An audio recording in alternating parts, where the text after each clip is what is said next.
Nadhani TFF wanapaswa kutenda haki kwa sababu michezo, mpira wa miguu unatakiwa kuwa wa haki. Hautakiwi kuibeba timu moja au nyingine, kwa sababu mchezo wetu ulipaswa kuchezwa Chamazi, lakini kwa sababu Yanga wanacheza Mkapa, kwa hiyo michezo zetu mbili zinatakiwa kucheza Benjamin Mkapa. Nadhani sio jambo la kawaida.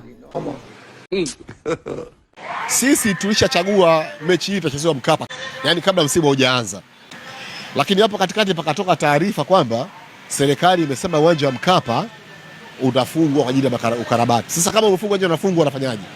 Basi turudi nyumbani, lakini tupata ufanuzi kutoka serikalini. Amesema of course uwanja utakuja kufungwa kwa ajili ya ukarabati, lakini sio sasa. Kwa hiyo wala hakuna shida, mechi iko Mkapa. Unajua anacheka kwa nini? Hii ni maajabu.